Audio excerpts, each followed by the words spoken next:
Welcome back to another trade recap, guys. We're gonna go over a trade I just took. I actually made a mistake on this trade where I actually ended up risking, let me just bring it up here.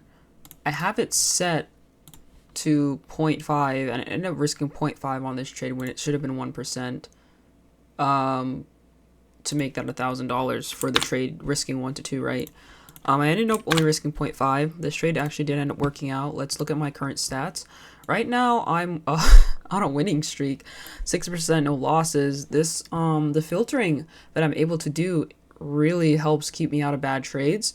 And typically, what ends up happening with the way I'm trading is I'm picking a direction based on a 1 hour, 30-minute, or 50-minute fractal model, and typically, if price is going to continue to expand in one direction, I should actually be able to get on side with the trade very easily and be able to get the 1 to 2. Now, a lot of the times, if I lose trading this way, it's because price is not expanding in the direction that I'm expecting, right? And typically, what's good about this method is because, like, once you have a daily bias, right? Let's say we're going to expand bullish on the day, right? So let's say I'm expecting this candle to be bullish on the day, right?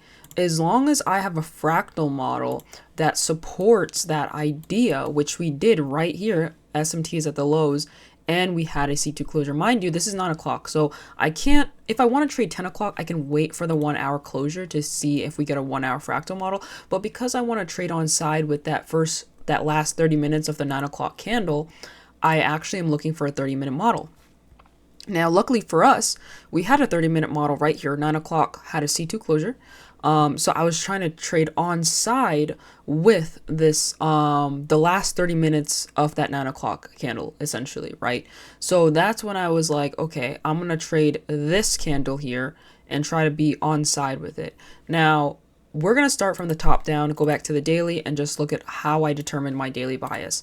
I will say I'm trading in 2018 right now. 2018, this chart, I'm not sure if it's the data, the FX replay data, but we do not have an 1800 candle. We have a 1400 candle, which is unideal. That's why you see that the chart is really gaps. They have a lot of gaps, which is kind of annoying because it's I'm not used to trading with so many gaps on the chart, so it's a little bit difficult to figure out what the bias is sometimes.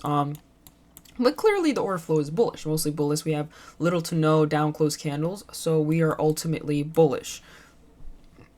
Now, today is also a Tuesday. Monday traded upwards. We don't have the low of the week being set with anything such as an SMT or a chain in state of delivery necessarily.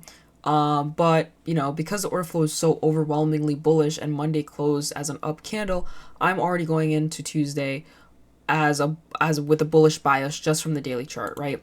So then we go to the 4 hour, still overwhelmingly bullish. But what are we doing on the 4 hour? As usual, this doesn't change. We're always going to market our 600 candle, and in this case our 400 candle, or in this case our 10 o'clock candle, because I don't know what's going on. So we mark that out, right? With all the gaps, you can't really tell much from this. So I had to go down to the 1 hour to get a closer look at what the hell is going on here. First thing I look at is, are we trading away from a lower high of day? Now, the low of day wasn't really set with anything necessarily. Not really, right? We do have a swing point. One thing I did note is that we opened, we came low and then we traded higher, right? So right off the bat, I'm kind of still more so bullish. Excuse me. But and then I looked at the hourly, marked out this fair value gap. But because I want to ideally trade in that second 30-minute window of the 9 o'clock candle, right? So 9 o'clock, I want to trade. So I went down. Well, first of all, I noted that we had an SMT here. And I realized that this SMT was placed from this higher time frame 1 hour fair value gap here. We didn't have a 1 hour on ES, but that's fine because we still have this SMT in play. So because I want to trade ideally that second 30-minute window of the 9 o'clock candle, I went down to the 30-minute, and lo and behold, I recognized immediately that we had a fractal model. Mind you, this fractal model is also, set with an SMT, yes, and then I think the only biggest thing is that we have a SMT here and we had a definitive C2 closure back within this candle here. Excuse me. Sorry, I had to yawn. So basically, what am I doing, right? So I want to trade on side with this candle here. If we're going to continue upwards, because we already had this closure, right? And we already had the SMT, so there's a good chance coming into 930 that we could just expand. Expand to where? Expand to these highs here. Or even take it higher if this candle is going to be, or if this day is going to see a huge expansion to the upside, right? So what do? I mark out the high and low of this candle. And you're probably like, why am I marking out the high and low of the candle? Because I want to set an equilibrium line here. I could use my Fibonacci here and do this, but I think this area, marking it out with this pink/purple area, allows me to understand where we are. When I use my Fibonacci and just seeing this line, I can't really tell when we're leaving this candle's body, like this, the area of this candle here. So I mark it out with this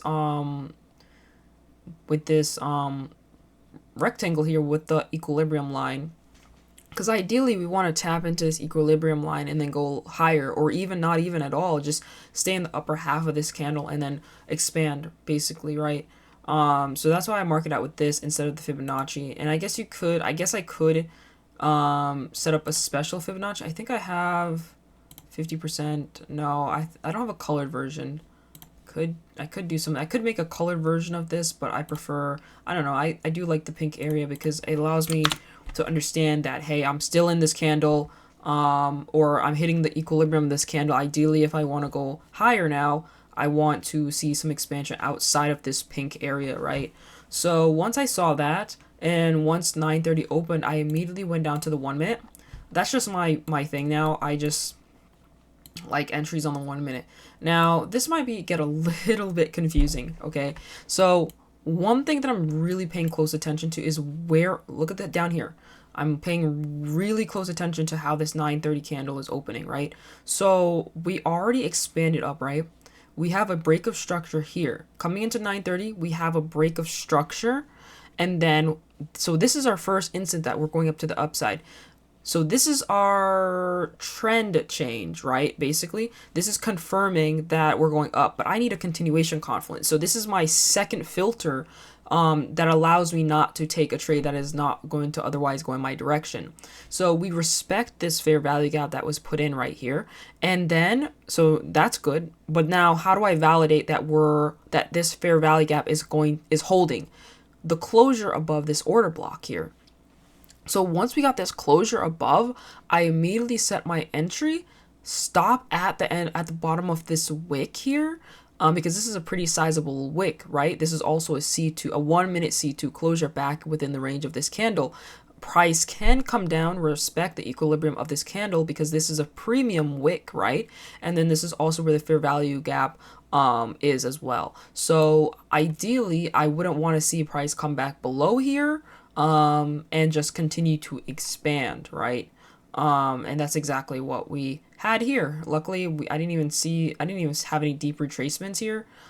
Just a couple more entry opportunities, and then we just expanded away, and we hit my 1 to 2, and that was at 9:47. So a pretty quick trade, relatively. And yeah, I did not take this trade on ES. I really dislike how ES looks right now. It's a really splotchy chart. Now, how could I have taken this trade on ES if I wanted to? Same thing, right? Unfortunately, unlike NASDAQ, we didn't have a break of structure here. I guess here, fair value gap, closure above, but it seems that I would have had to enter here, stop, maybe at the bodies here, and would not have gotten my 1 to 2 just yet. Now, does it end up hitting it? Let's see here. And it does hit it. So you could have taken this on ES as well. But the framework on NASDAQ was just a little bit cleaner, nicer. But ES would have also offered the same amount as well. So that's that. That's that trade recap. Doing pretty good. If this was a challenge, I would have gotten it.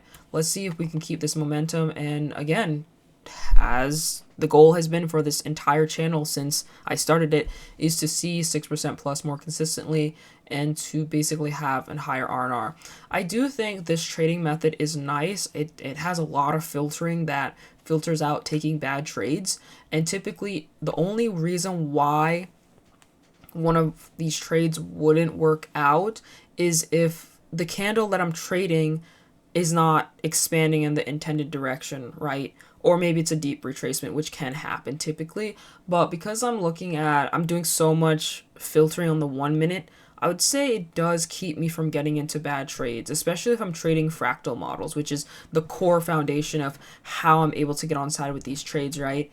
So I will say that I'm still learning, still trying to get better. I need more data to make sure that, hey, this is a good way of going about this. I do think that trading on the 1 minute does require an incredible amount of precision.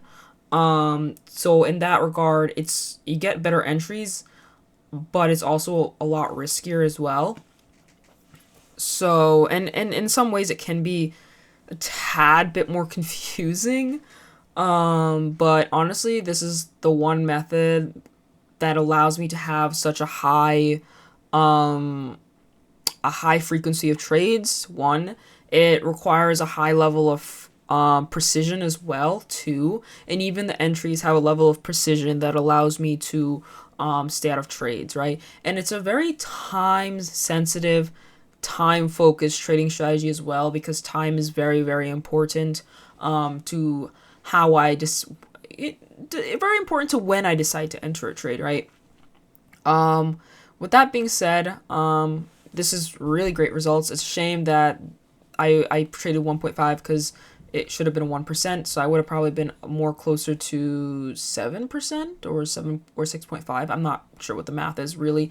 But yeah, this one was an intentional 0.5 because I wasn't sure if it was going to work out. This one was not an intentional 0.5, so that's sad because I would have been up $4,000 already, actually. So that would have been like 8%, I believe,